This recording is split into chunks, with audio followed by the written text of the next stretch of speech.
Show us the edge. The chip on the shoulders, the fight and the passion that comes from within. Whoa. Trying to win on every level. Yeah.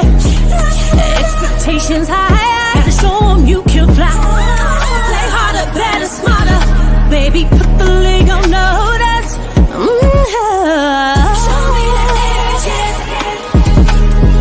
Play with the edge, yeah. Show me the edge, yeah. Play with the edge, yeah. Show me the edge, yeah. Show me the edge, yeah, yeah. Whoa, done seen the walk of shame enough. Wanna see the walk of winning, time to come up and bring out the outcome. Don't every play, every possession. How bad you want it, love, do you want it all? This ain't a blood of love, built for something greater. Attacking all obstacles, coming for the ring, my precious. You got the juice, the will, the heart, the fire. Show them the proof, show them that it shall be done. Show me the edge, yeah, yeah, yeah. Play with the edge, yeah. Show me the edge, yeah.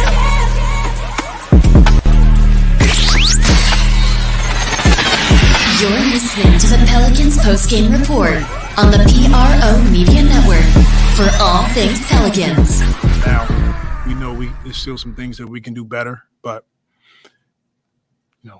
we're extremely proud of the effort and the fight that we had tonight. Well, speaking of doing things better, you get another bite at the apple on Friday. To see you in your place. Things you noticed that you might like to adjust, that you could do differently Friday night on your home court? Well, we'll process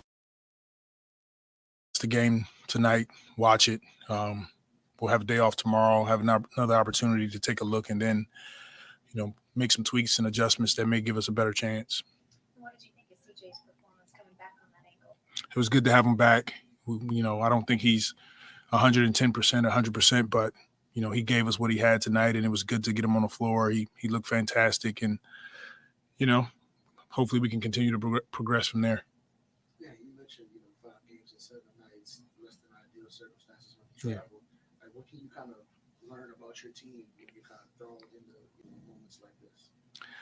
Well, we're learning that, these guys are connected.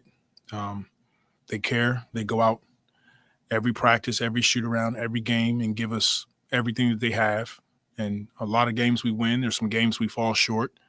But that's a mentally tough group in that locker room. And, we'll continue to get better as we progress here in the latter part of the season. And you took that time out, like a minute into the second quarter after you guys fell behind 20. I guess what was the message in that moment kind of turned right after that when y'all started to cut?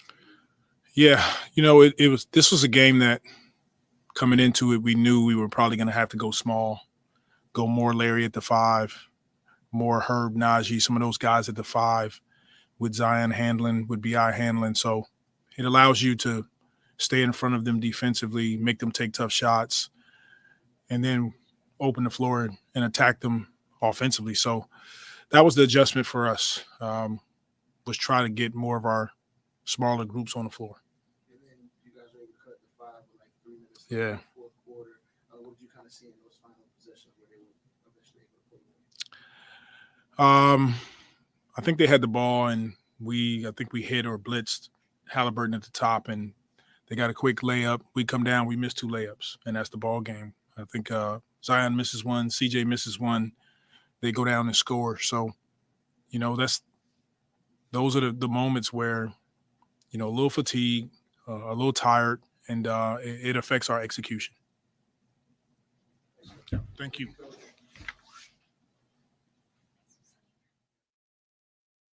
All right, shout out to the fam. For all things Pelicans, now tuned into the Pelican Postgame Report. We up in this thing.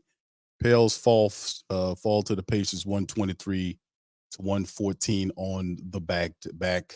They got the Knicks without their stars. We were able to get that one in New York. The Pelicans on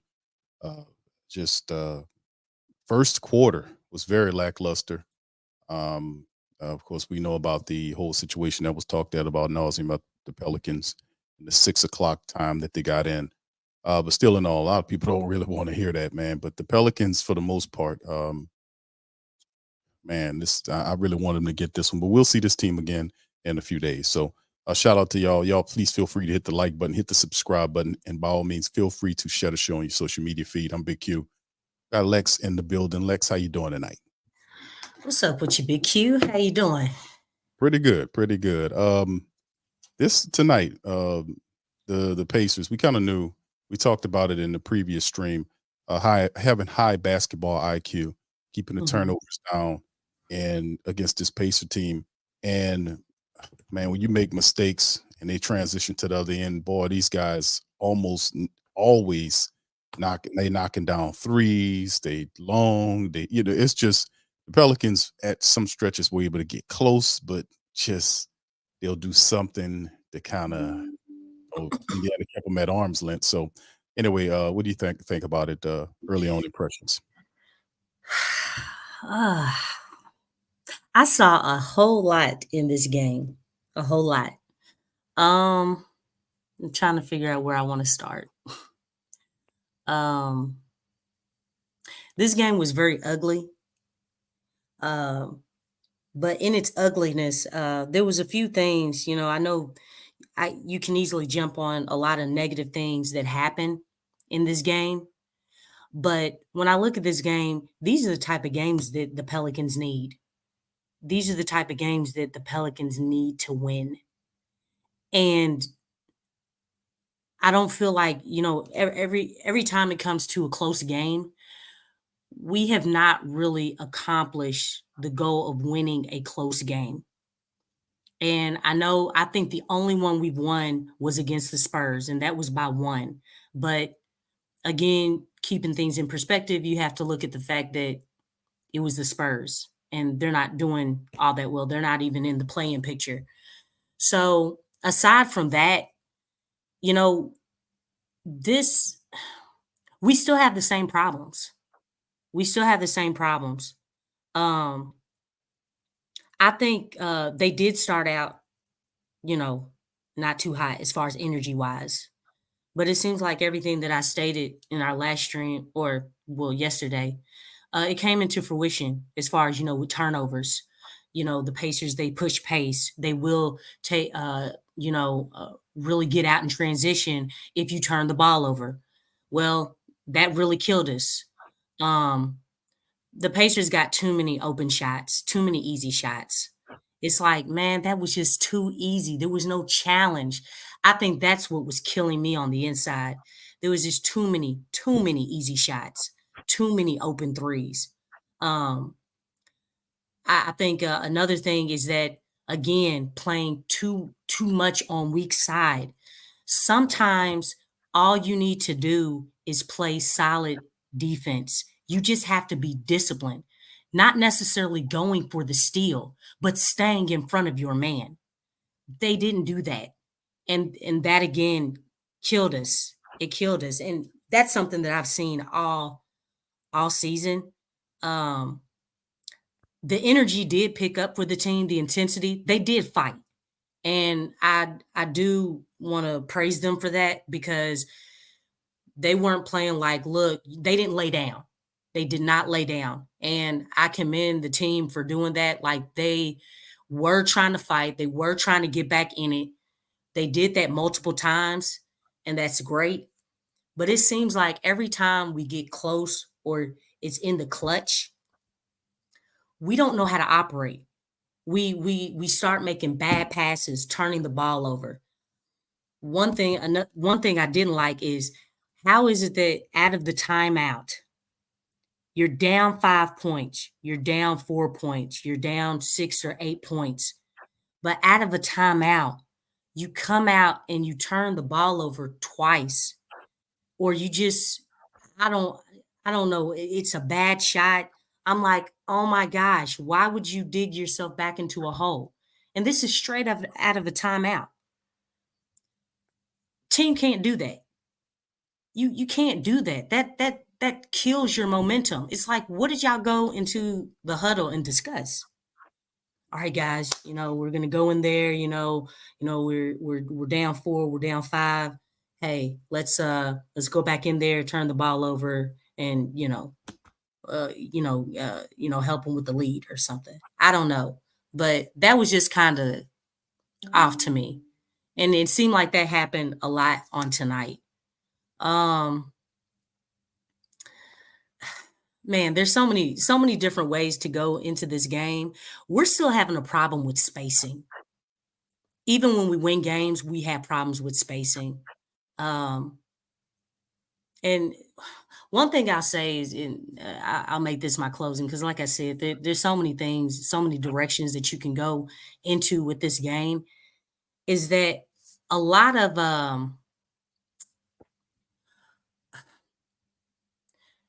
the intensity and the energy that we're trying to play with, because I saw that probably maybe 3 quarters, and it probably went in and out during the course of the game within those 3 quarters, is that the team is now in territory. Well, they're in unknown territory, but they're in territory where all the habits that you've built up to this point, it's coming back to haunt you. For most of the season, I feel like the team has not been playing with that energy, playing with that intensity consistently. And now that it's coming down the stretch where you're going into the playoffs, it's starting to haunt them because they're not used to playing with that energy, playing with that intensity. One thing that I saw with Willie on tonight, Willie was actually trying to make adjustments. I actually saw him trying to make adjustments. They were delayed, but the fact that he was willing to try to do something different, the thing about that is, by him doing that now, guess what, Willie? You haven't been doing it all season. It's new. Now you're trying something new, kind of at the wrong time. And the thing is, you have to work out the kinks, because for most of the season, you've been sticking with, what was your default as far as not making adjustments or not doing things different. And now you're seeing that those attempts are being made, but it's kind of like now you have to get used to playing at that level or making adjustments when you're not used to doing that. It's kind of biting us in the butt right now. And you can clearly see that. Yeah, Lex, I think the way I see it is, when the game started, the energy wasn't there, Yeah. obviously. Mhm. What's the philosophy of the Pelicans? I mean, Yeah. what are they Exactly. trying to do? That's Yeah. the thing that I get confused about in games, and I think they get confused too. Who's supposed to handle the ball? Is a Zion Williamson Yeah. philosophy supposed to be used at the onset of the game? And does the Or team know that? I don't. It's some confusion there, and then it took them Yeah. entire first quarter before they started to catch a rhythm, because the second and third quarters were better quarters for the Pelicans, in which they won all of those quarters, but they couldn't overcome the first quarter. I mean, it was a 40 Yeah. to 4 quarter, and that ultimately did them Yeah. in on the day. So Yeah. I don't When understand it's what they're those doing here. 40, it's always those 40-point quarters, man. Mm, Remember against the Warriors, the same thing with the Clippers. You know what I'm saying? right. And the same thing with the Lakers when they had in the in-season tournament. Those 40+ point quarters always kill this team. They Yeah. always kill the team. Yeah, this was it. And going over the stats, they were playing in the Pacers building. The Pacers they did go to the line 23 times with 19 or 23 for 82.6, 19 points off the foul line. The Pacers hit 3 more 3-point attempts than the Pelicans. They were 14 of 38 for almost 37%. The Pelicans were 11 of 29 for almost 38%. And then, of course, you look at the rebounds. The Pacers had a 50 burger on the Pelicans. Pelicans had 40. Pacers had 50, but 14 offensive rebounds, doubled what the Pelicans got, which was 7. They had 34 to 26 on the assist. They were circulating the ball. They beat them as in terms of steals. They beat them with the blocks. They beat them with fast breaks, 21-8, and Yeah. even at points in the paint at 58-56. So, like you mentioned, we talked about that 40-point quarter. The Pelicans simply didn't have the energy to overcome it. And like I said, I get confused watching the Pelicans because they didn't give the ball to Zion around the seven and a Yeah. half mark. I want to say it was. Hey, I mean, like, again, and I've been saying this, I mean, again, I'm not trying to be negative. It's just keeping things in perspective. This team does not have a particular style. They're everywhere. And the Mm, thing is, by being everywhere, you're not mastering. You're not mastering a style. It nope. changes every game, and that's killing this team. You have to solidify a style and perfect that style. If you're going to use Point Zion, if you're going to use it, if they came out and emphasized that they wanted to put the ball in Zion's hands. If you're going to do that, do it consistently.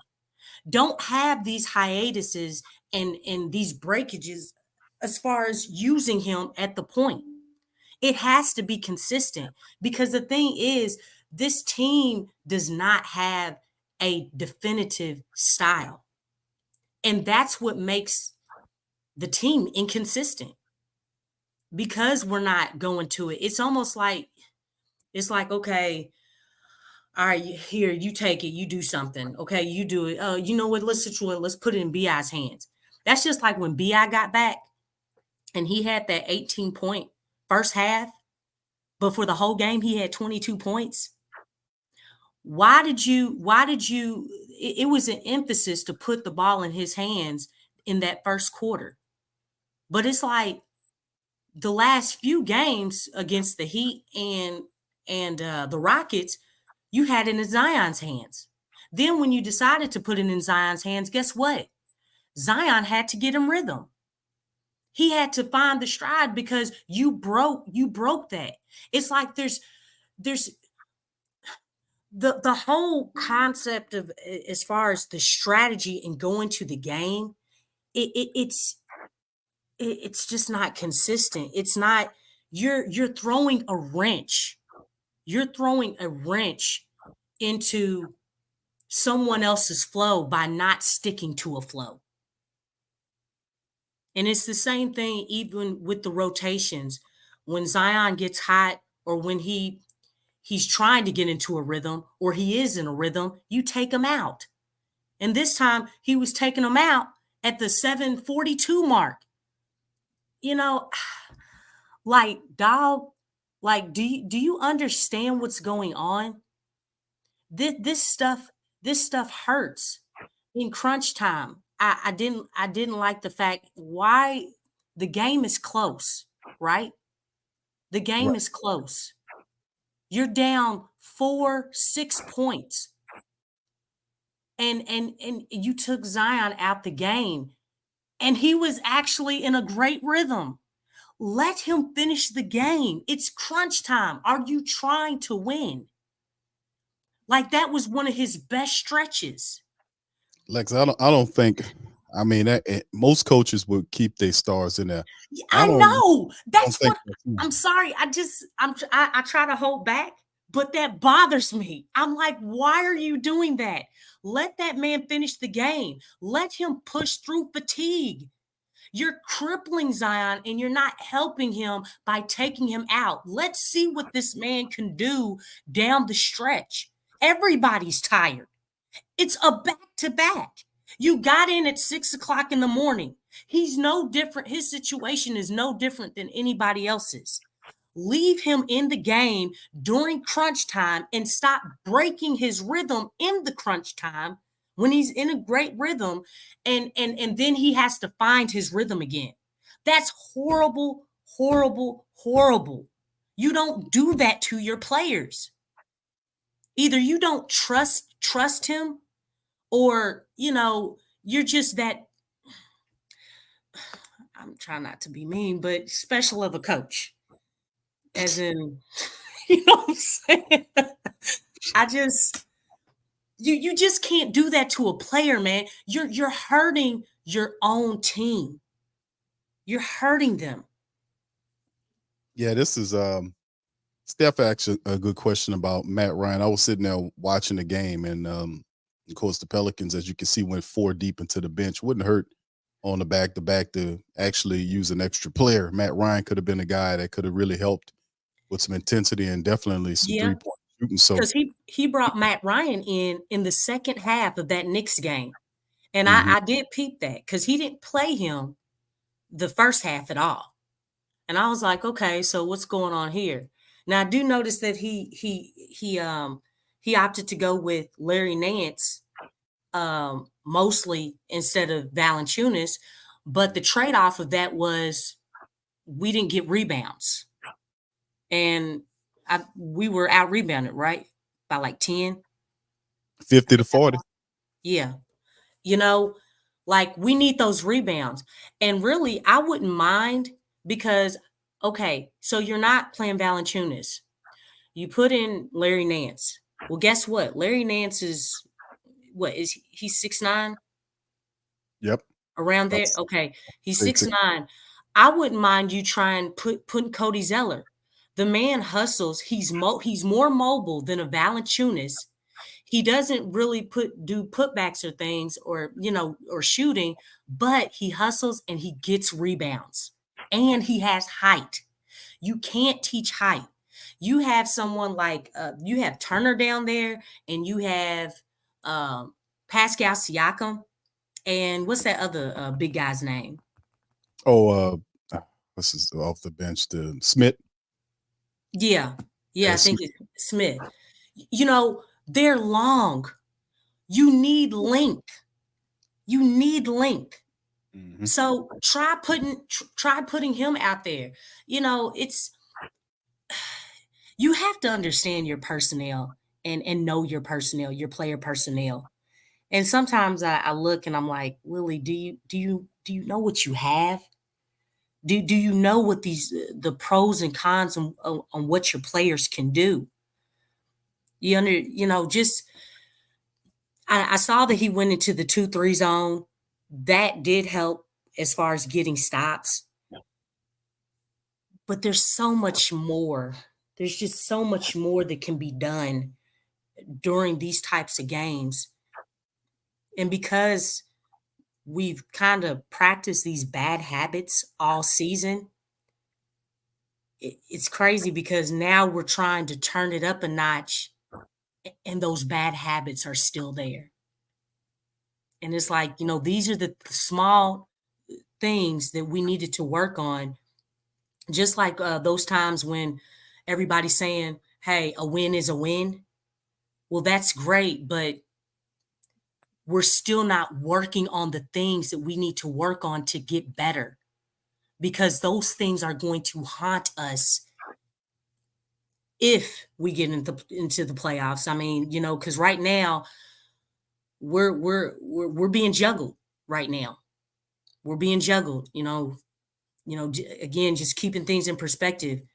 We're in a very touchy place right now because we're in the playoffs, out of the playoffs, in the playoffs, out of the playoffs, close to right on that line, straddling the fence as far as being in the playoffs, out of the playoffs, or playing, or being the playing playoffs.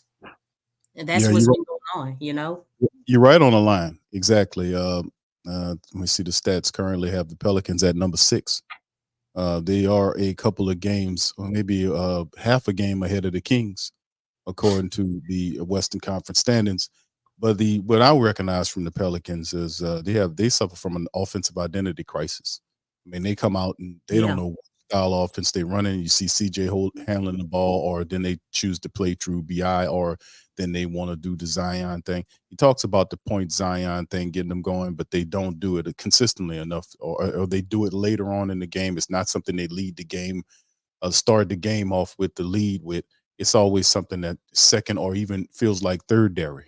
So I mean, it's amazing to me that at this point of the season, with 20 something odd games remaining, that they hadn't settled on getting whatever they got going. And Willie Green just, man, listen, if getting to the playoffs, if you're fortunate enough to get into the playoffs and you don't have a strong sense of identity of what you're going to do, they're going to march your ass right out of there in the first round, man. Yeah. You're fortunate to get there. You have to know what you're doing and know how to do it well. Anyway, let's go into some of the individual statistics. BI led the night for the Pelicans. He was fantastic. 30 points in 29 minutes, 8 of 20 from the field. He was 13 of 13 from the foul line. He did hit 1 of 5 from downtown, with finished with 6 boards and 4 assists on the night. Behind him, 2 23-point scorers. CJ McCollum with 23 and 34 minutes, 9 of 21 from the field. He was 5 of 8 from downtown, 6 boards, 3 assists for CJ. Zion finished with 23 and 32 minutes, 10 of 20 from the field, 1 or 2 from downtown. Zion took 2 3-point shots. He was able to knock one down. Good to see him doing that. But he was 2 of 5 from the foul line. So despite the fact that the Pelicans did do a pretty good night of shooting from the foul line, mostly Zion was 2 of 5 on the night. And then ended the 14 from Herb Jones. Herb does what Herb does. He had 14 points, 4 boards, assists, and a block in the game in 38 minutes from Herb. And like I said, on the back-to-back, guys put up heavy-handed minutes. Willie only went 4 guys deep into the rotation. Really, and Vin Valanciunas, it was a slap in his face. 7 minutes for Val and 0 points, 3 rebounds from him. Off the bench, Trey Murphy, 31 minutes of action. He had 31 minutes, which is a couple of minutes more than Brandon Ingram.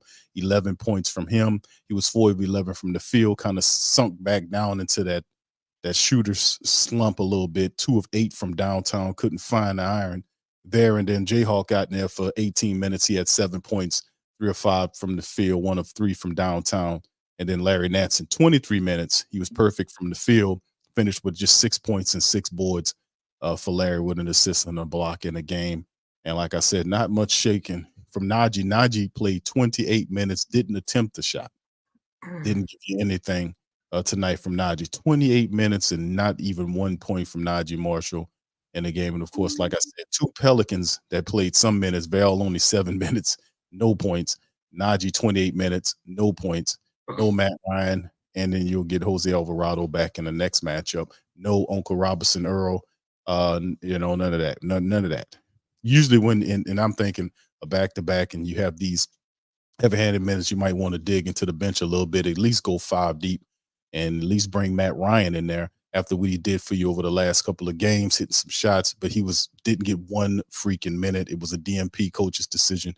And that's the questions that really people start asking about Willie Green. And people quiz him all the time about, or ask him or question, because I question him. I don't think he knows his team as well as he needs. I think a lot of players are getting on the rotation because there's pressure from the outside to see these guys play.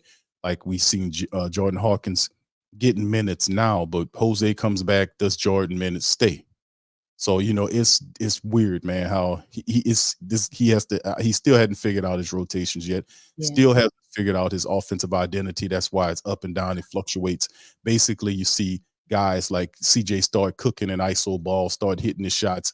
You see BI do the same thing. They just get hot and start shooting, and everybody freezes and watches them. So, I mean, it's I don't know what to say about Willie Green, but that kind of philosophy is not going to get you a long playoff run. I'm going to just be honest with you, Lex.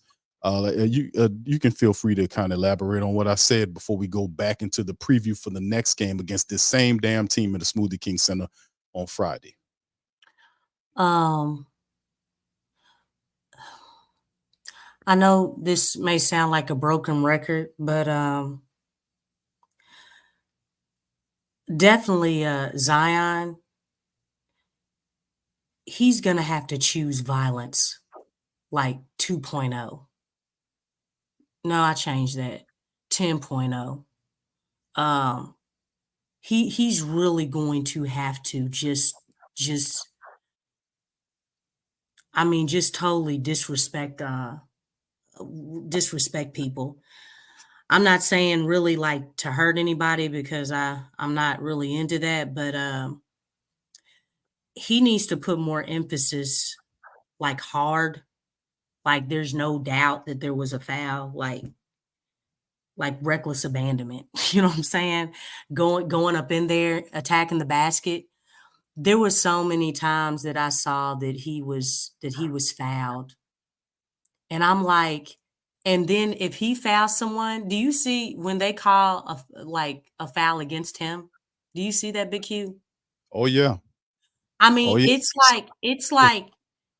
like just a small bump, and Oh they yeah. call that junk. I'm sorry. I'm not. Let me tell you something. He damn Look, sure we superstar. we gotta have Zion's back, man. I've seen some of the most pettiest fouls called against him, and there was minimum, like it wasn't even contact. There really wasn't compared to what he gets. I mean, it literally is an abomination. Like that's flat out ridiculous. And the thing is, it's like I'm not saying Zion is playing nice because in order to attack the basket, you're not being nice. You know what I'm saying? I mean, the dude is taking contact all the time and he continues to go up in there. But it's really sad to see the fact that they are not calling these fouls. You can't sandwich a person or hover over them with your body. It's like, do you know the Pacers aren't even, they're 26, Big Q. They're 26 in defensive rating. Mm-hmm. That means this is not a defensive team. And you're Nope. telling me that they were playing stellar defense on Zion like that, going up in the hole? You've got to be kidding me. And the thing is, everybody sees that the numbers are not matching. When the commentators were talking, they said the same thing. They're like, yeah, he's second in the league behind Giannis, and he has this much percentage, but it's like he's only averaging going to the free throw line like 5 times. It doesn't make sense. The math does not make sense. And it's like Willie Green said that they've been talking to the league. You know what? I think all that talking is basically it's going backwards. It's like they're getting further away from making those calls compared to actually making them. Well, see, it's all about time and Lex. And they had a It's supreme frustrating. opportunity. They had I know. I'm kind of used to it, sad to say. We've been watching this all season long with him getting beat up like he does. That's why I was advocating for him to It's kind of work cheating the on game. It's cheating the it. game He should because get the whistle. He should get the whistle, but he's not. Zion could easily be averaging between 30 and 40 points a game. The way that he goes in there, I mean, like Brandon got 13, and I know he doesn't usually get the whistle, but I mean, it's like Zion was getting more Sells. contact than Bi was. Yeah, He's getting selling it now. sandwiched by the big guys. It's like, but how can you sell it when you're actually getting fouled? There's nothing to sell. You're getting He's fouled. Ingram is selling it better. If you look at how Ingram's he's figured it out. He sells it. When contact is made, he's learning to throw his head back. He's learning to contort his body a certain way when he gets hit, so it draws the attention of the referees. And he was displaying that tonight. Now, this is the thing about when I mentioned about the timing issue with the Pelicans after the Miami game when they had the brawl, when Jimmy and Najee and Jose and the third string dumbass center got into it. The Pelicans had an opportunity then to make a big funk and a stink about poor officiating of the Pelicans, and that's why the Yeah, brawl broke out. They had an opportunity then to take advantage of that. What and they they did was they went away. They didn't say yeah. anything. Willie didn't say anything. Willie basically said, he trying to keep his money. He's not trying to get fined or none of this kind of stuff. So Yeah, they don't because your star players, he's not worth that, right? exactly. You It's don't not care. what You don't care enough about the game to do that. and I'm being Like sarcastic now. Now, you're not a competitor. You're not trying to go to bat for your team. Hey, let no, me he tell ain't you getting something, nothing. man. That costs too much money. I know you want to make your money. I get that. I He ain't understand it. making a lot of money But anyway. Come on, Willie's I probably the just least paid coach in the NBA. So he's it's not kind of making like big money. this, BQ. The way that my passion for the game works is that I'm going to say something, and I'm going to say something, and I'm going to make it loud and clear that you hear me, that this is a problem. It's not Yep. about the money. It's about the love of the game. Like literally, where is that love? Because Chicken, you making way more than me, and my love for the game is yay high. So there's a problem. You're not, and again, it goes back to what I'm saying. If that's the way you feel, you are not trying to win. Man, you need some of Rahakovic. You need some of him. You need some Monty Williams. Hey, you know what? Well, Monty, he probably got too much of him already. But No, I'm Rahakovic, I'm Monty just saying went, Rahakovic, he he went went out to on him. bat. You know what I'm Yeah, saying? Even with his broken English. That's what I yeah. like about him. He was making it clear, man. He was spitting them words out with his broken English and making it clear. Yeah, this is a problem. This is the big crap. This big Yeah, crap. this is the big crap. You know what I'm Yeah. saying? Like, come on, man. Where's that passion at? I know. Where's that at? That's why, like, look, I know we've been joking about Big Q, like with the mindfulness and the compassion and all that other stuff. Man, forget that stuff. We need violence. We need killer instinct. And I'm talking about the game, y'all. Talking about the game. I don't want somebody to listen to this and be like, oh, wow, Lord. Okay. Nah, I'm talking about the game. We need killer instinct. We need high intensity, like mean mugging, like just mean. Mm-hmm. Stop being nice. Stop being laid back. That stuff ain't working. And the playoffs does not welcome that type of energy. Man, you gotta play with a whole lot more conviction, man. Like it's gotta be under your skin. It's gotta be a chip on your shoulder. Lex, and listen, man, the whole you're right. You're right. You're right on what you're saying about the four. This is the thing that's really interesting. Like like we said, taking advantage of the situations when they present themselves. The Pelicans failed to do that. They were supposed to do that with the Miami loss after the brawl Yeah. broke out. The game was so poorly officiated that players became frustrated and fights broke out on the court because of poor officiating. The players got hammed up with that. The referees didn't get anything. Nobody said nothing about the referees. They're the ones that sponsored it. They basically created the whole situation. Nothing happened to them. The NBA is poorly officiating everybody, and especially the Pelicans. Very worse. The Griffin and all these other guys said that they have in dialogue with the NBA. That's not working. Yeah, I'm I Not mean, working. So I'm the I'm next thing tired of is, that dialogue because it God ain't no is dialogue. The dialogue this is one-sided. You're talking and nobody on the other end is listening. this is in, the guys at the top level in the NBA. These are lawyers, man. I doubt these guys know how to dribble a damn ball. These lawyers. So I mean, at the end of the day, we know that a lot of the rules are officiated where they want to have all these high scoring games and all this. So they officiate these guys a little differently. Like they give Well, some of these guys, it's not even stars. you Well, know the commissioner came out and talked about that as far as these high offensive games and not allowing the defense to play defense.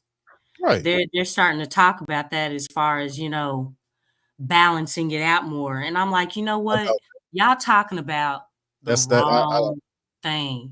That's The not going to happen because they're making too much money now. They're making more money than they ever be doing because scoring games mean exciting people watching them score all these points.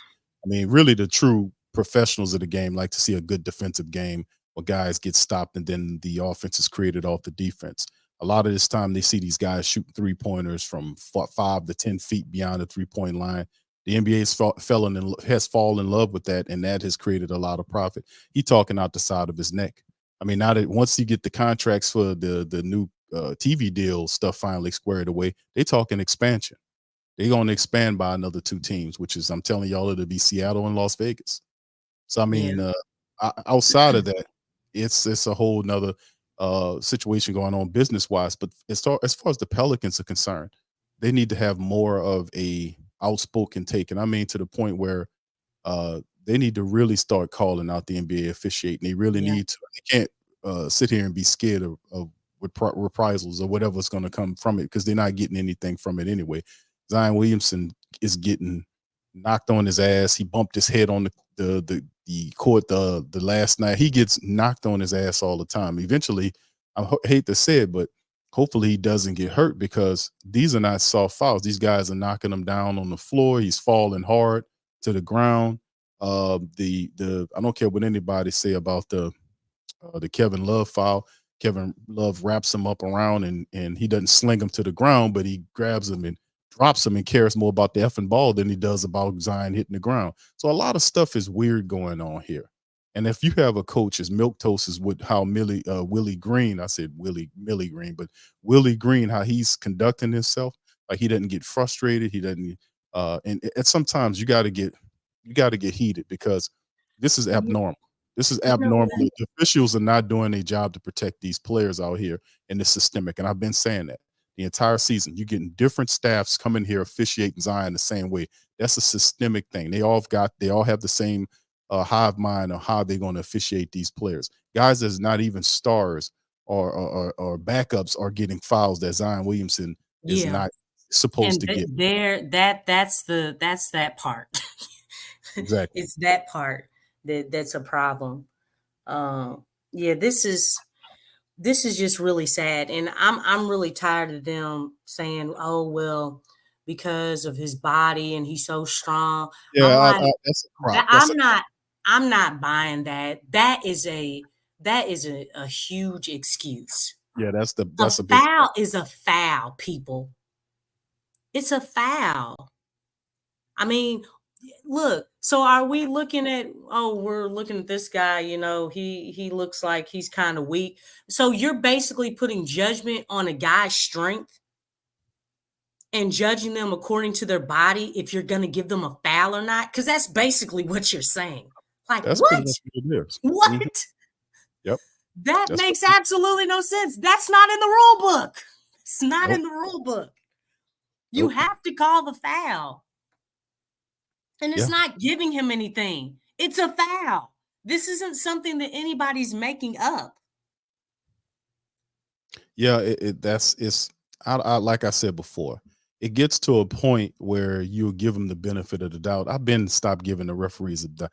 This is not incompetence. This is criminal. This is getting borderline corruption going on here, because I might go into officiating for the NBA. Big Q. You know what I'm saying? I'm telling you, I'm a referee for kids, and I'm telling you, man, I'm like, you people are making people like me look bad. You know what I'm saying? Come on.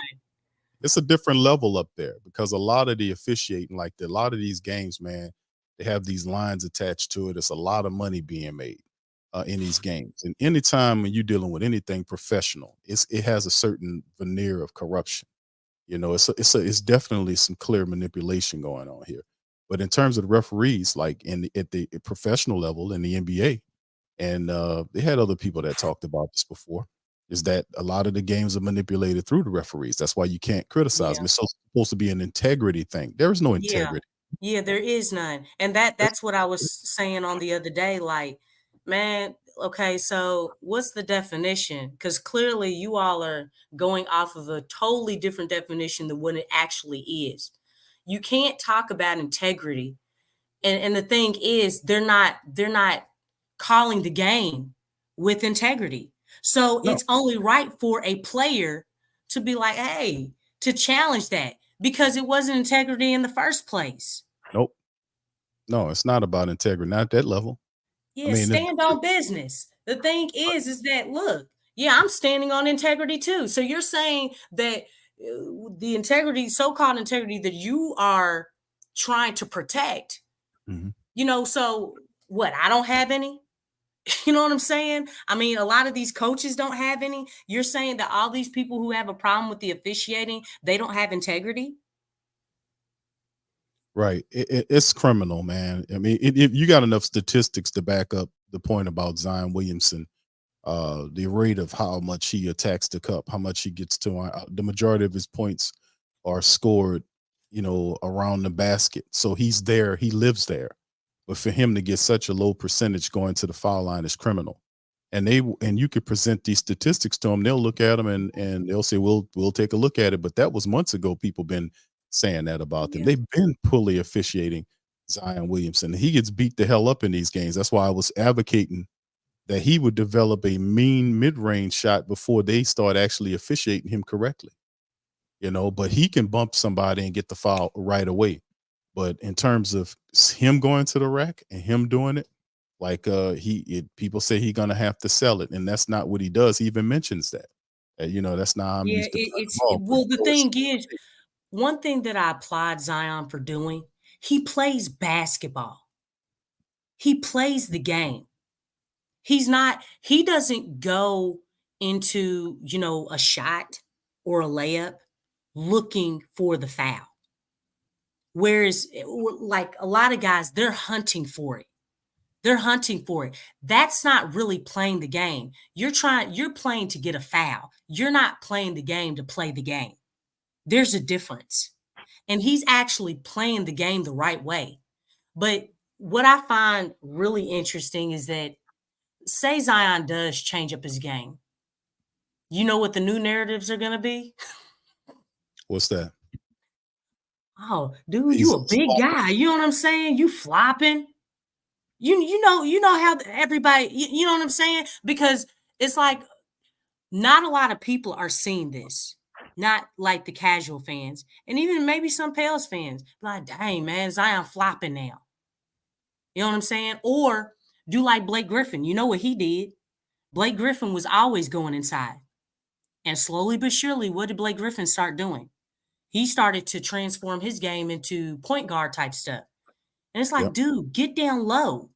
Get down low, get rebounds. He didn't want to go down there. Nope. He started developing his outside game, shooting threes, shooting mid-range.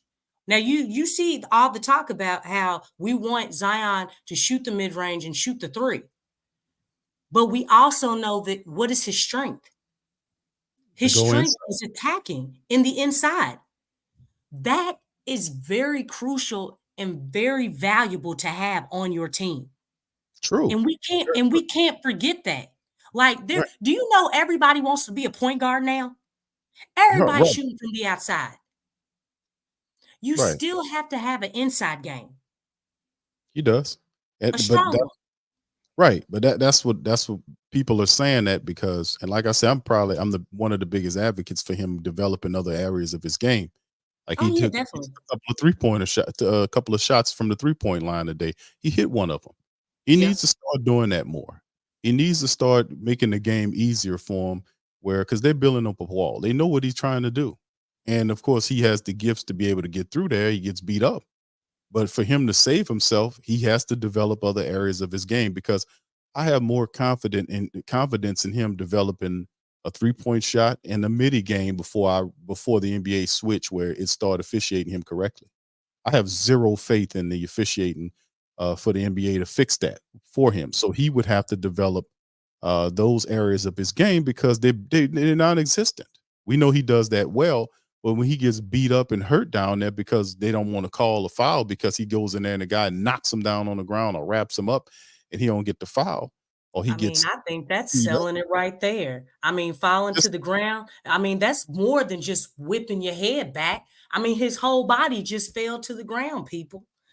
Right. Just, that's that's ultimate selling to me.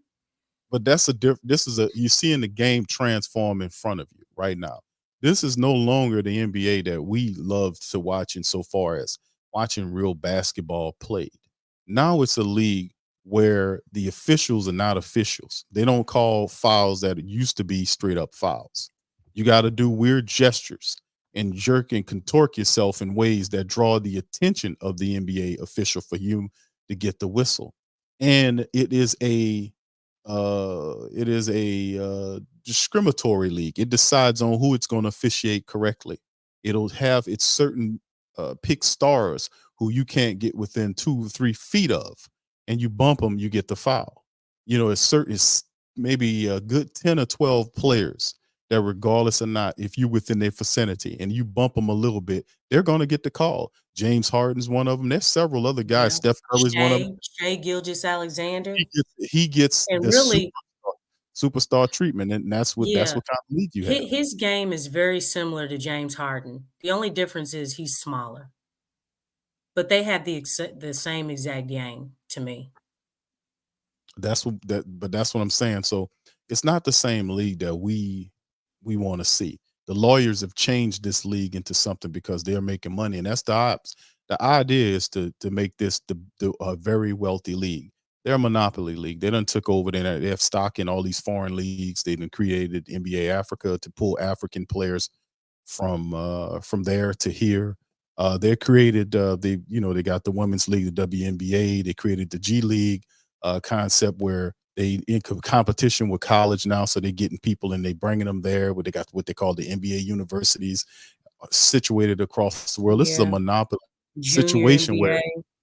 all that, so they've created a whole situation where it's a giant monstrosity.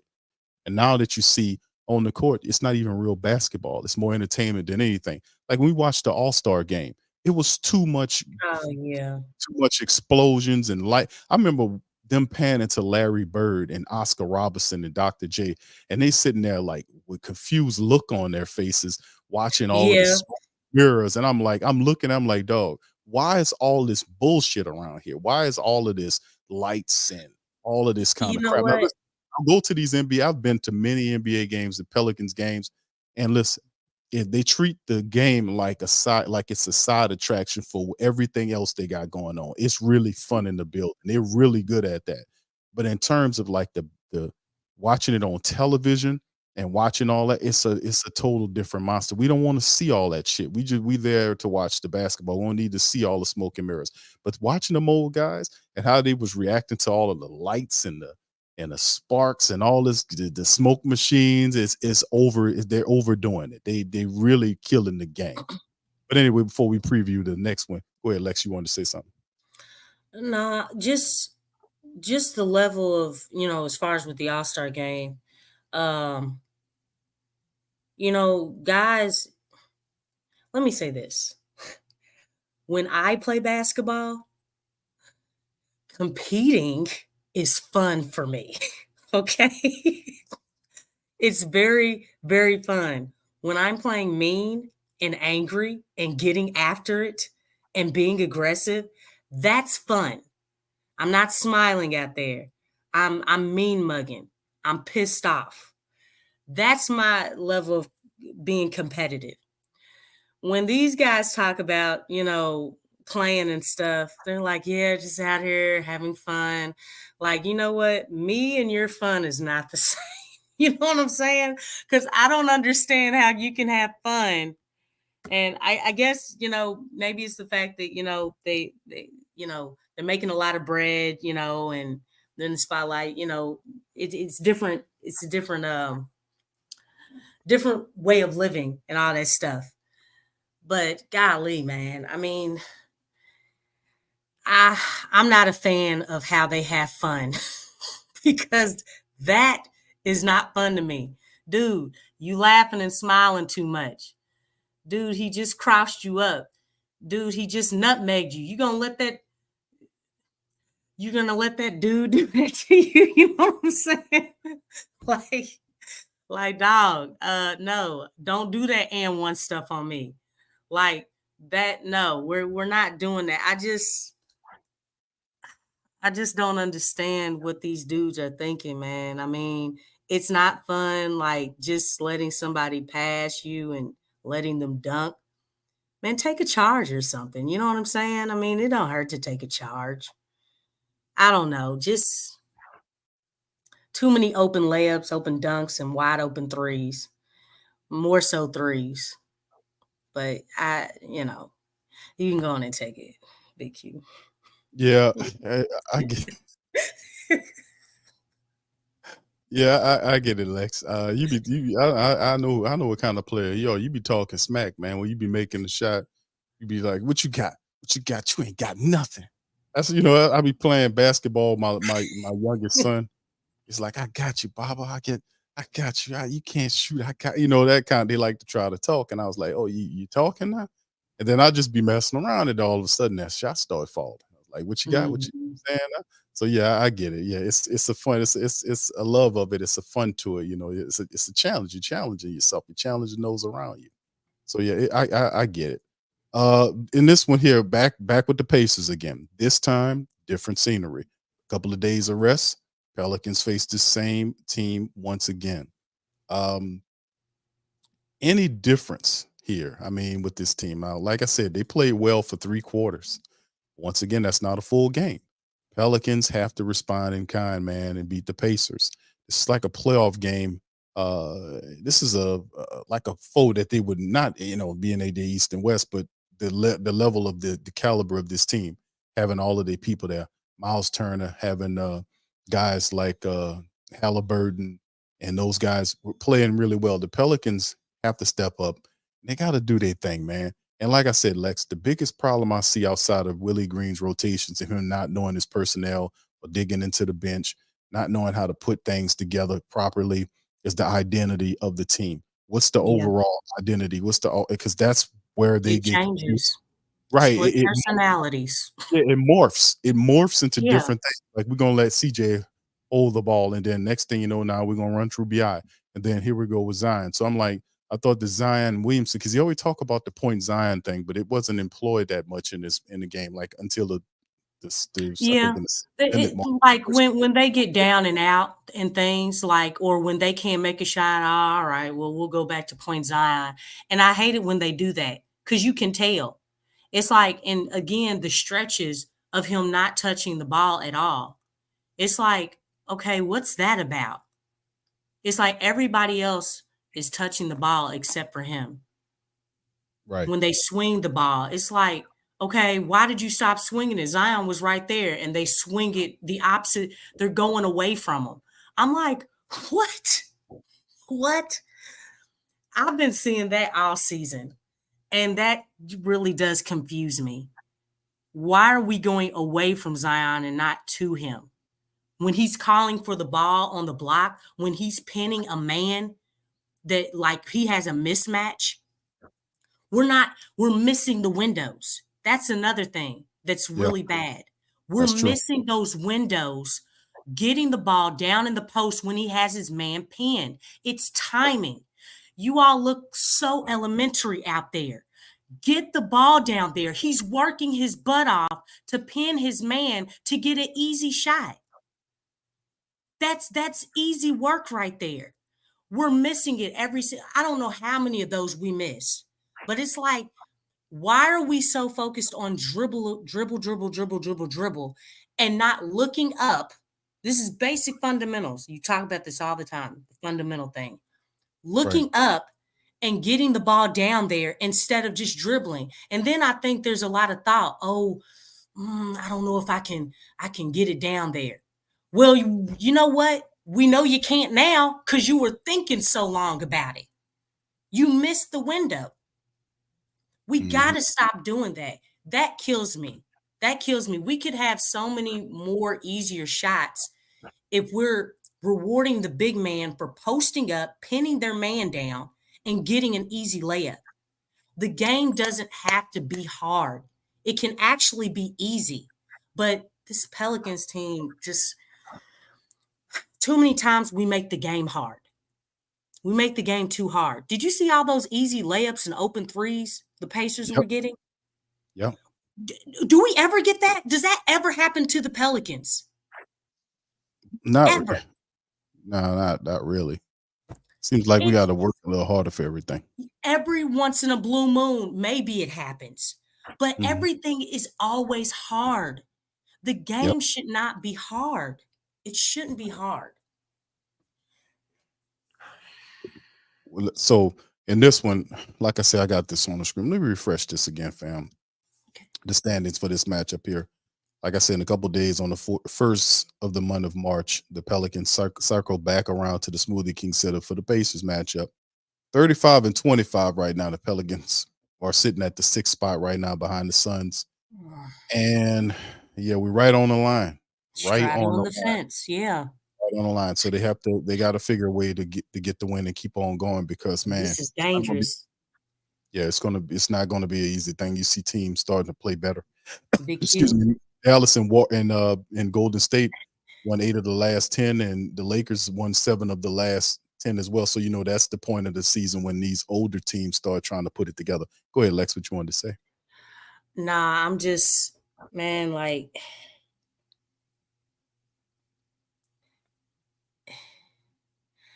I keep thinking about those last 11 games. Those last 11 games. The first 4 or 5 of that last 11 game stretch is brutal. Mm-hmm. It's brutal. And that's what I'm thinking about. And then I think we play like Portland, a below 500 team, and then we go back to playing a top tier playoff team. I'm like, man, that's why that Chicago game was such a bad loss. That was a bad loss. We really needed that game.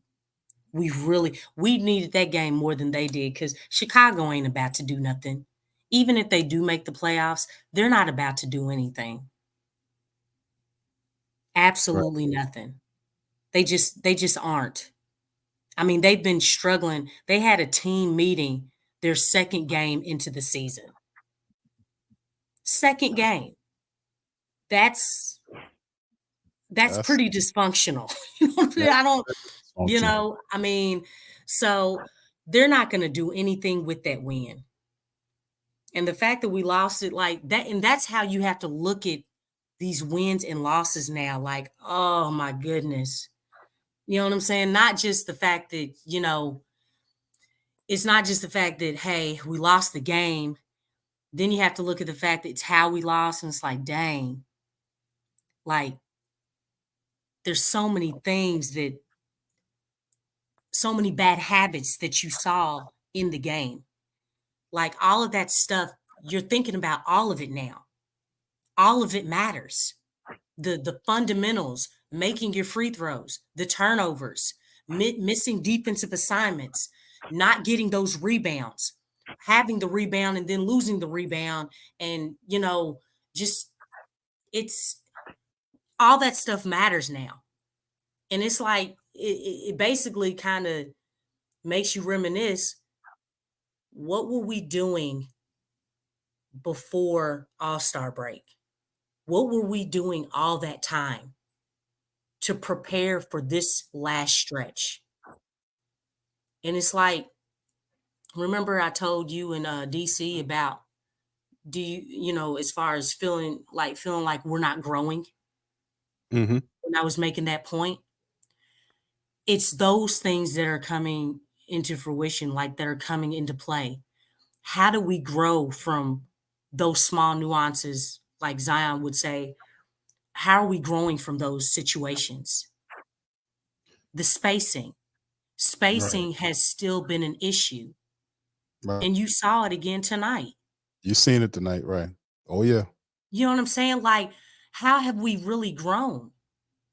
The same thing with the coaching staff. All that stuff is starting to come into play. And now it's like, wow. You look up and it's like, you know what? A win isn't a win, because you know what? We were still doing this bad habit and still doing this bad habit. Yeah, we won the game, but those bad habits still exist. We're not addressing them. We're just like, oh, well, we won the game. We good. We're doing a good job. No, you're not. You're not. You got to address these things. The rebounding was an issue. We started addressing that kind of late. But again, tonight, we reverted back. Well, they got 40 of them, but well, I'm saying, like, we still got out rebounded though. Yeah, you got you got out rebounded 50-40 and 14-7 on the offensive glass. So you're right.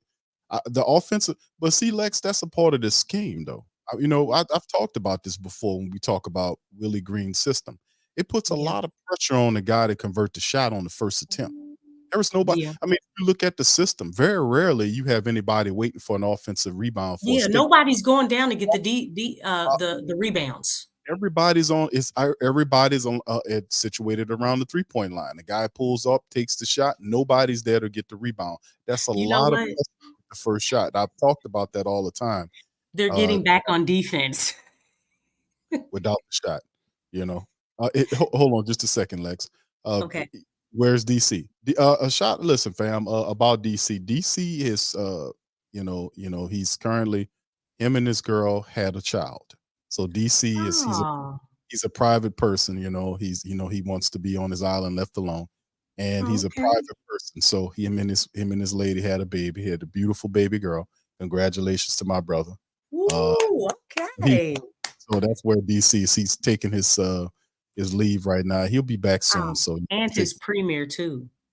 right. So yeah, he had a lot going on. Yeah, the movie came out. He had a child, man. A lot of big things going on, my brother DC. So that's where DC is, just to let y'all know. Okay, so there we go. But go ahead, Lex. The floor is yours.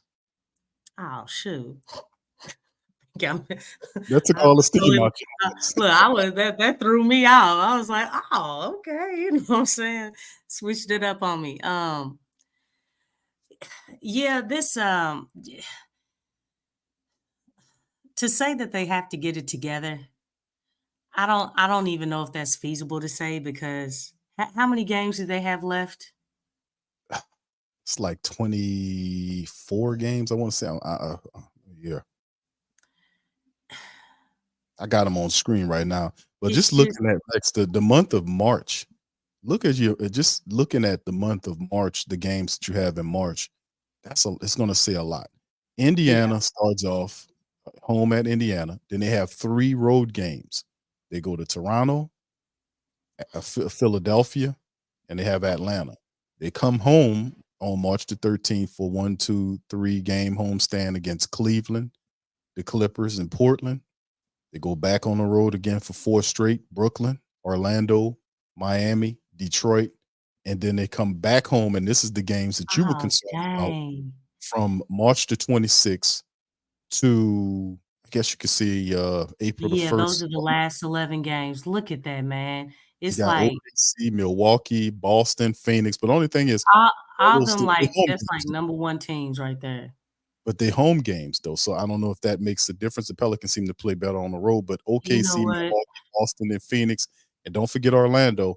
Despite Yeah. Orlando not being that, Orlando gives the Pelicans a rough time as well. So these are the games that we have now. It gets really rough toward the back end of March. So there you Yeah. go. Then of course they close out in April. They have Phoenix, Orlando, San Antonio, Phoenix, Portland, Sacramento, Golden State, and they close out with LeBron's Lakers. So, but yeah, that's a tough stretch toward the back You end of March. So they got to bring it. I'm gonna speak my mind on this. I kind of feel like in in order for the Pelicans to really solidify themselves in the playoffs, I kind of feel like they're gonna need help from other teams. Meaning other teams gotta be somebody else has to be doing bad. And I hate the fact that I kind of feel like we'll be relying on that again because again, like they're going down this stretch and there's so many things that have not been addressed all season. There's just so many things. I mean, you want to be optimistic, obviously, but it's like, and I've already said it. I'm already concerned. I was already concerned because of the coaching. The coaching scares me. I'm not confident in the coaching. I'm just not. The ability to make adjustments to the rotations, it's still a problem. And the thing is, it's so hard to be like, oh yeah, like, well, we're gonna be top 4. It's hard to say that because, well, the coaching isn't all what it needs to be in order to get there. Nor, when you look at just the things that this team needs to work on, there's a lot of deficiencies. a lot of deficiencies and, lack of fundamentals in a lot of different areas. It's just kind of scary, man. I mean, because like I said, I want the Pelicans to make it in the playoffs. I'm not trying to hear about the play-in, man. I'm not trying to hear about that. That's played out. It's like, look, they've already gotten their feet wet with the play-in, but it's gonna be rough, man. It's gonna be rough. But this team, they gotta find a way to push through and make this thing happen. But they're just playing so many different styles. It's something different every single night. And the consistency, my C word, I've been saying it all season. That C word is real, man. It's real. You have to be consistent in playing at a high level, playing with that energy, playing disciplined on both ends of the floor. Consistency in the coaching as far as making the adjustments, and everything's just been inconsistent. Yeah, I mean, you're absolutely right. There's a big problem with the Pelicans, and especially with the philosophy, man. We don't know exactly what these people are doing. They don't know what they're doing. They confuse themselves at times, but It's a clash. ultimately, yeah, it might be time for Willie Green to go to the doctor and miss one game so we can kind of get our legs again, because that's what happened the first time around. All right, so anyway, with that being said, get ready, get out on that, man. Way to close it. Yeah, it might be time for Willie to go to the doctor, man. You're dealing with C19, brother. We need you to Oh go man. or to the facility, brother. Take a game off. Like Borrego circle back. And because it happened when that's when things change. They're not going to say that, of course, but we know Yeah, things offensively changed for the Pelicans when Willie got sick and he was out that game. Borrego took over, and that's when they really sparked, and that's when things started to change. Because prior to that, the offense was stuck, and the common denominator in it each time is Willie Green's philosophies, is defensive first philosophies, and it's not even it's not. I'm not going to dig into them too bad today, but I mean, in the end, these are some tough games coming up.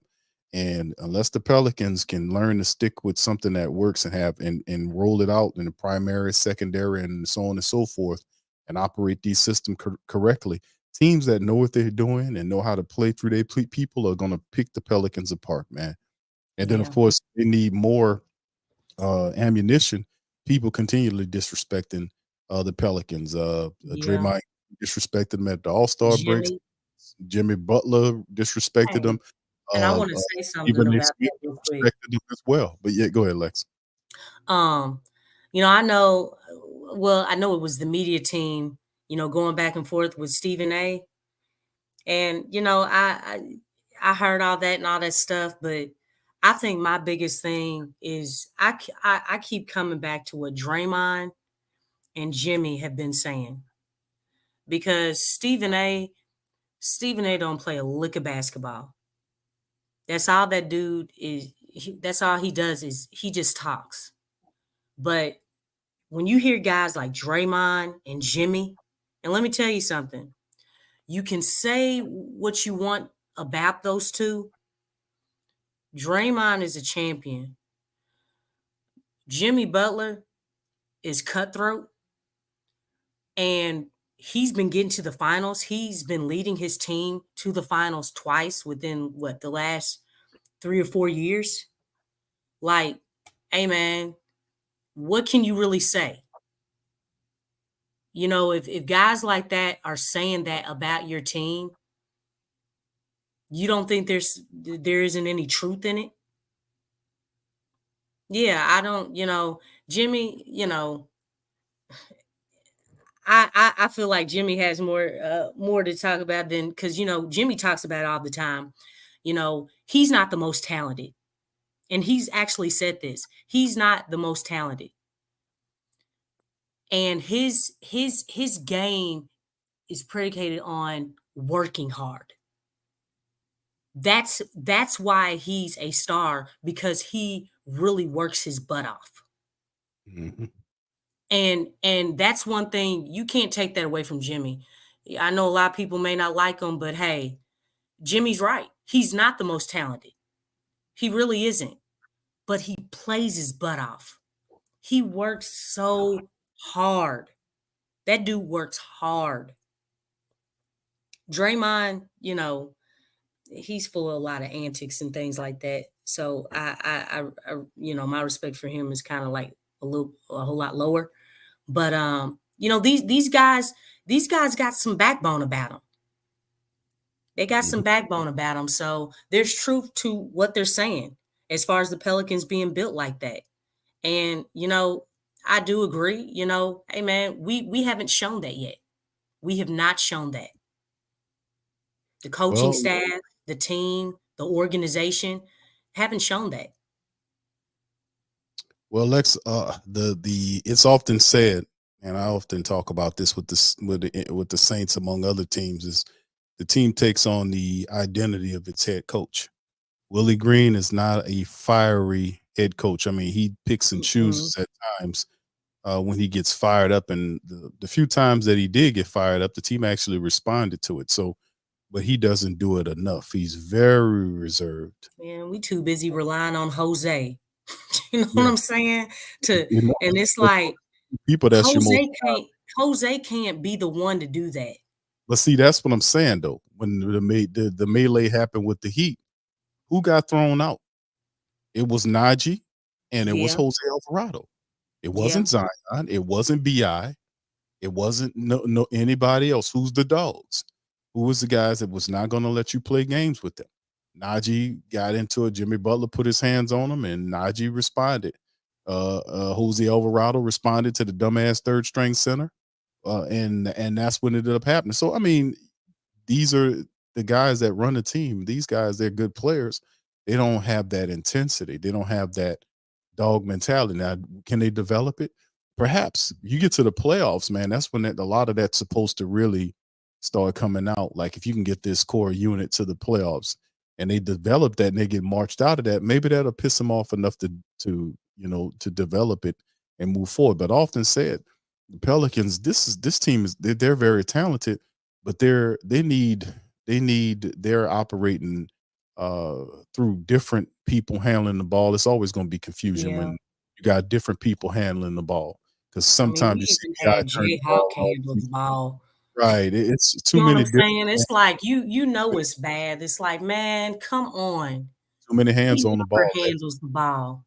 Right. Too many hands on the ball. That's what I'm saying. You'll see guys turn the ball over, Zion will turn it over, Bi will turn it over, CJ will turn it over. Too many different guys doing that. So at some point they're gonna have to address that. And then the philosophy is not sinking in. I mean, it's weird because Man, this is the they'll same be talk we've running been around having taking before shots. I'm like, are they gonna run the play or not? Are they gonna run the play or not? It's just Yeah. guys around You taking know shots. what? Hey, You run the play or not? What we doing here? Big Q, I'm convinced. Look, I have not seen any creative or imaginative play being called or set up or written up and then executed. I haven't seen it. I'm like, these sets and whatever, if they are calling a play or writing up a play, whatever play that they're showing, I'm not seeing it. I mean, I don't. Maybe somebody else does, but I'm looking at. I'm like, man, this looks so basic. Like it's so easy to figure out. It's so easy to figure out. It's like there was one play on tonight where Zion and Herb Jones ran a pick and roll. Did you see that? Yeah. They ran a pick and roll. I think that was the first pick and roll, the only pick and roll all night. Yeah. I mean, maybe I have to go back and watch the game, but it ended in a dunk. I was like, wow. Yeah, That's a basic play. I know, A man. pick and roll. I Look, know. that didn't even allow any type of creativity or imagination. It's like we look. The NBA game of today is about the pick and roll. It's Mhm. about the pick and roll, and look, they finally ran a pick and roll, and it was beautiful. It was nice. It was beautiful. And I don't know if you noticed, but man, the chemistry between Herb and Zion is nice. Yeah. I would love to see them two because they got something. You know, they be doing some stuff, man. But yeah, they finally ran a pick and roll. Look, we still waiting for some just to see consistent pick and roll between Zion and Brandon. Yeah, I would love to. So sad, man. That's It is. It simple, is. supposed to be a staple, man. Of Yeah. all, we really not. I don't know what we doing here, but I mean it's amazing, man. Uh, I don't know. I just will we get it? I mean, We're 27 games talking about the same things, all you know. year. Yeah. Yeah, All of it's coming back. All of it is coming back. Nothing has changed. Like with this last stretch, it's like the same stuff. We're still not, and I've said it many times, the chemistry between Zion and Brandon. What chemistry? What chemistry? They don't play off of each other enough to see any type of chemistry. I put their chemistry just as good as Zion and McCollum or Zion and J Hawk. You know what I'm saying? I think Bi and CJ. I think their chemistry is better than the chemistry that Bi has with Zion. I don't know. It's like you just got to make sense of this stuff. And it's like, why are we still dealing with the same exact things pre All-Star and post All-Star? they haven't solved it. Yeah. They haven't solved it because Willie Green is a conflict, not in terms of like a physical conflict, but it's a mental conflict between what styles offensively they're going to play. They still haven't figured out the rotations off the bench yet. And I know And we've conflict of interest because he's set in his ways. He's determined to play a certain way. And look, if we don't win this way, we don't win this way. But we're still going to go to it. And it's like, dude, you can't force this stuff. That's why you have an adjustment problem because you're being stubborn. You're being hard headed. Okay. That's something that kids do. You know what I'm saying? I mean, it's like you're a grown man in a grown man body. You have to open up and be open to just doing something different. And the real different, not the fake different. indeed. All right, let's finish out with this, Lex. NBA rumors: Hornets executive search includes Nets Peterson, Pelicans Langdon, and Ugh. more. Here you go. I posted this early on in the day. Charlotte Hornets are reportedly Oh, interested it's getting better. in small candidate. They search for a replacement for veteran executive Mitch That man Kupchak. trying to leave. NBA insider Mark Stein reported that Jeff Peterson of the Brooklyn Nets, Trajan Langdon of the New Orleans Pelicans, and Matt Lloyd of the Minnesota Timberwolves are prime names to watch as the Hornets close in on a new lead executive to run their front office. He also listed Austin Ainge of the Third year Celtics. in a row. Yep. He trying to get out of here, man. And as you can Oh see, my gosh. yeah. Because he knows, man. Look, I've been knowing something was wrong, man. I just try not to say it too much or, you know what I'm saying? Because I know it's a lot. It's stressful. But something's wrong, man. Something's wrong. Well, we like I said, we often we when he came here and he made the call on Stan Van Gundy. The reality is in the NBA, guys want to get the credit that they deserve when they do something. Like whether it's positive or negative, you got to get the credit. If Trajan Langdon comes here and he performs and does all this fantastic stuff, he'll never get the credit for it because it'll appear that all moves that happened with the Pelicans were the result of David Griffin. He gets even the media talks to David Griffin. They don't even mention Trajan Langdon. I Yeah. mean, we put pressure on them to start bringing Langdon out. I used to make mind jokes and stuff on streams and make light of the fact that you never see Langdon. He can't act like that when you have a visible. He has to be as visible as his VP of basketball operations. He has to be visible. He has to be on the front, even appearing like he's making decisions or making or implementing power or whatnot. You can't be a silent partner when David Griffin walking around. He'll steal all the media attention. That's why a lot of people were starting to target him to get fired because it was getting very obvious that he was manipulating a lot of stuff that was going on with the Zion injury situation and a lot of stuff that was going on here. So it doesn't surprise me. Langdon tried to leave to the Washington. Who wants to take over and be the general manager of the Washington Wizards? That team's a dumpster fire. I mean, You know seriously, what? they're a dumpster. I'm They have raising nothing my to hand, Big use. Q. But see, but that's the thing. People, it's an issue. It's an issue. Is the guy's he's gotten to listen. He's gotten a lot better than what he originally was, and that was from pressure from outside the building to keep his damn hands off the team and let Trajan run the team. But He did for a little bit, but he did. then he reverted back. And you know what? That seems to be happening a lot with the organization as a whole. You know what I'm Mhm. saying? Like they finally, okay, we're doing the right thing, but then they revert back to that bad habit or, their old ways. And it's like you didn't fully let it go. You didn't get saved from it. You know what I'm saying? I mean, we know the guy wants his credit, and that's the thing.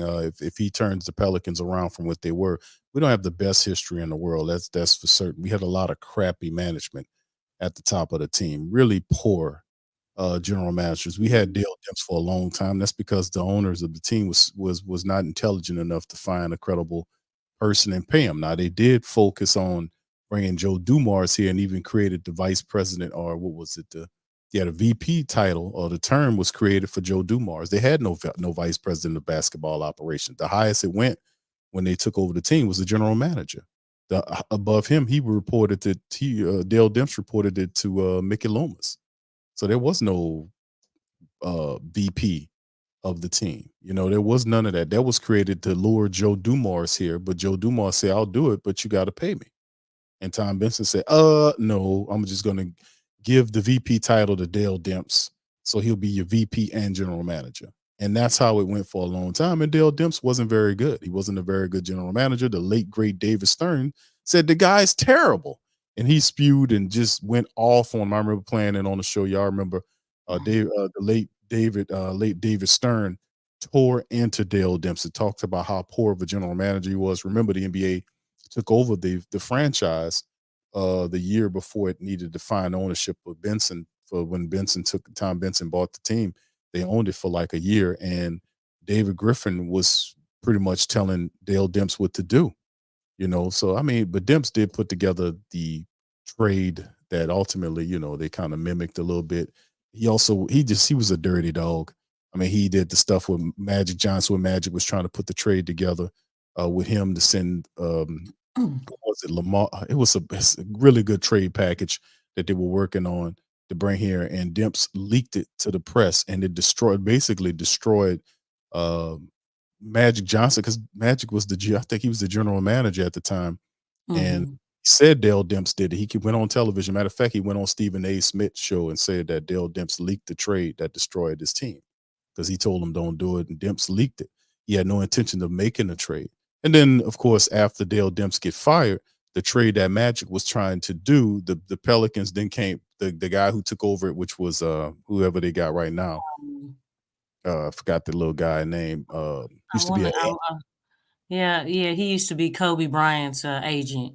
right. Um, I can't remember his name. I can see goodness his face. gracious. Yeah, I can see his face too. I know who you're talking about, though. He took over the team and did the same trade Magic Johnson did, minus Kyle Kuzma.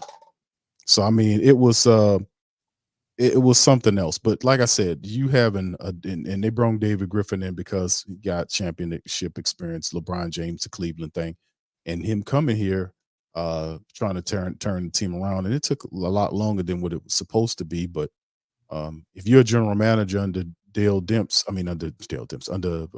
Octopus, you can't afford to be a quiet person. You have to be a guy that is visual and talks to the press. Nothing stopping you from calling press conferences or doing virtual press conferences or talking to people to let them know that your vision for the team. And I often push people to do that. I often push them to talk as much as you can to people to let them know that this is what we're trying to do and this, that, and the third. But obviously Langdon's like, man, let me get on up out of here. This is the best I can do. I'm not going to get credit for anything. So he's trying to go somewhere where he can have his talents to Well, be known. So there you go. well, I think it's not just the credit. It's just let me do my job. Let me do my job without you interfering with me. Like that's why you delegate. That's why you do that. Because the thing is, this is my gift. This is what I do. This is what I'm a master at. This is why I was hired for this position. If you hired me for this position, then there has to be a certain amount of trust that, hey, let me do what I do best and you do what you do best. Because you are what it's executive of operations. Is that right? Griff? Vice President of Basketball Operations, yes. Yeah. Okay. So that's your title. That's and whatever's under that job description. That job description is not the GM description. And I just really at the end of the day, I really feel like Doc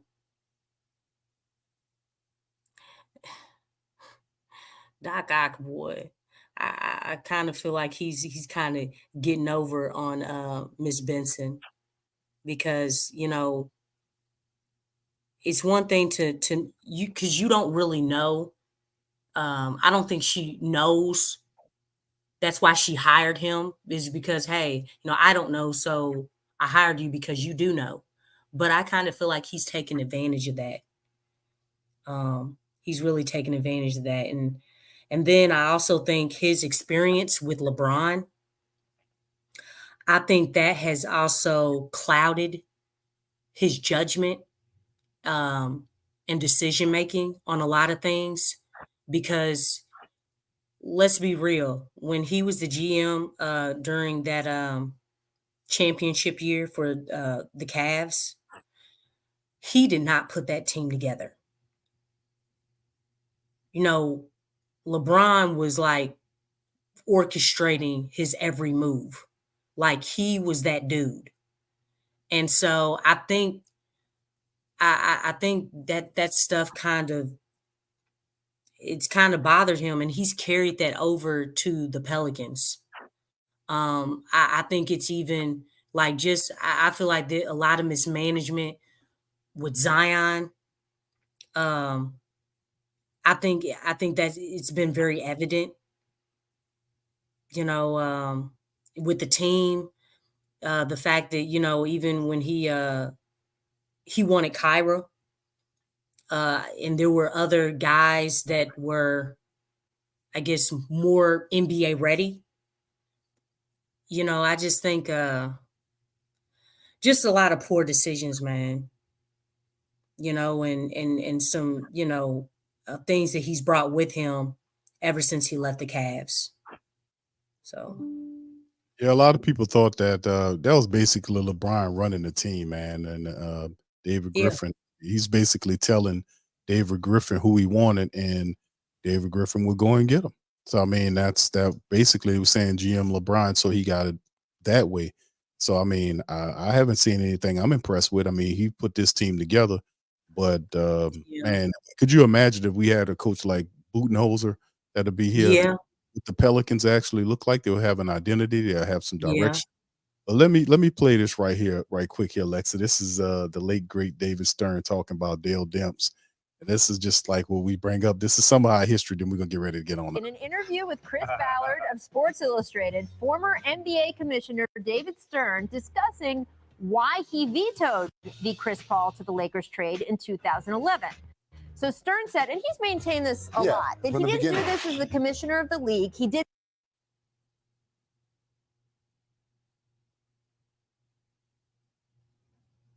All right, we having problems here. Late, my internet is tripping on me. Anyway, he was about to give the game on why he kind of messed over Dale Demps. Said he was kind of a. And that he didn't think that it was a good trade for the Hornets. And he elaborated here, saying of general manager Dell Demps is a lousy general manager. Wow. None of the players that they were discussing in that deal. Can we go back, Tucker, here on the prompter? Because I want to get through what the guys in the deal were here. Right. So he was saying none of the players are currently on that team anymore. He may lose Anthony Davis. So this is what I want to get to. So this is the Chris Paul trade here. This is the original trade, man. We're going back in the day on this one, man. Yeah. The Chris Paul, I remember this. Yes, and this is what we would have ended up. Now he vetoed this trade, which would have sent CP3 to the Lakers, and we got back Goran Dragic, Lamar Odom, Louis Scola, and Kevin Martin. Now a lot of people don't remember Kevin Martin was a hell of a player. Louis Scola was a hustle man.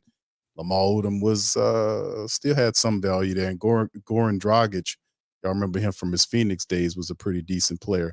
And Paul Gasol ended up with Houston. So yeah, this is what Dale Demps. Now this is not bad because it would have gave the Pelicans an older team, older and less attractive team in Stern's vision.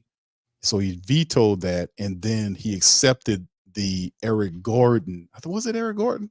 I forgot what the trade that it was that ended up bringing them here. But anyway, the bottom line is Gasol ended up going to the Lakers. Right. So, it's just a little background right here. But anyway, let's it's just a lot going on back in the day with that team, man. It just brought up some old memories of Dale Demps, and remember the late great David Stern calling him lousy, man. Lousy general manager. I was like, yes, you are right, sir. You damn right he lousy. He been lousy, but they kept that guy around for years, man. Kept him here for years, tearing up the team. Anyway, let's get ready to get on that, man. We done dealt with enough already for tonight. And with that being said, we're going to check out on that. Lex, I'm going to give you the floor. Do you want to kind of chime in for the last time before we leave on out? I just want the Pels to win at a high level, man. Be ready, get ready for the playoffs, man. But I think really just got to take this thing one game at a time. One game at a time. I think, in order to, instead of looking at it like just all of it, just looking at, hey, we got one team. We played this Pacers team. We got to take what they did to the Pels and take it to them, put them on their heels and play with a lot of pace. So,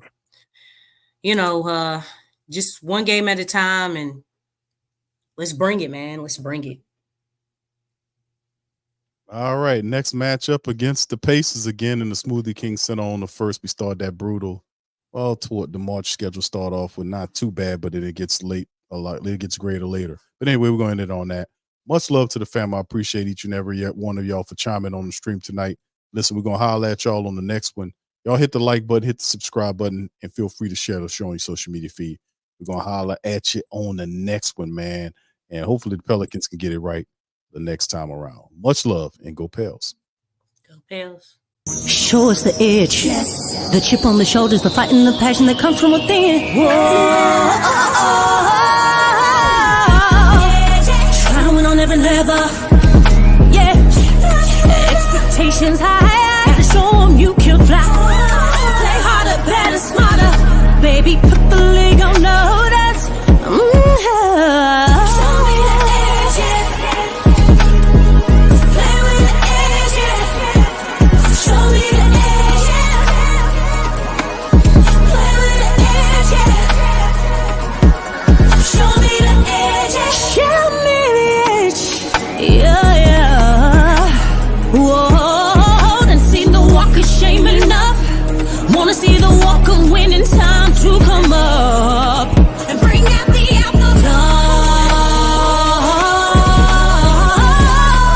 don't every play, every possession. How bad you want it, love, you want it all. This ain't a blood of love, built for something greater. Attacking all obstacles, coming for the ring, my precious. You got the juice, the will, the heart, the fire. Show 'em the proof, show 'em that it shall be done. Show me the edge, yeah, yeah, yeah. Play with the edge, yeah. Show me the edge, yeah.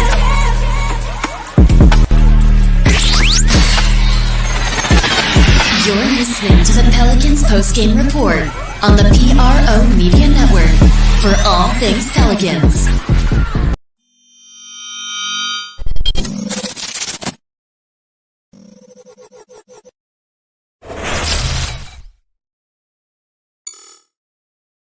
TheWhoThatDaily.com. That's right, TheWhoThatDaily.com. Your one-stop shop for everything New Orleans Saints, New Orleans Pelicans, LSU Tigers, even the top flight boxing news. So if you're a Who That and you're looking for a place to stay up on your team, TheWhoThatDaily.com is your site. TheWhoThatDaily.com for the sport Who That. That's right, the Pro Shop is the platform store where you can go and buy all the latest merch to support the platform. Available at the Pro Shops, we have dozens of hundreds of products available for you and your family. Unisex tees for men and women, hoodies and sweatshirts, tank tops, kids and baby items, long sleeve tees, mugs, pillows, wall art, bath bedding, face masks, phone cases, stickers, bags, fanny packs, socks, hats, and many other items. Please feel free to check out the Pro Shops. The link is in the description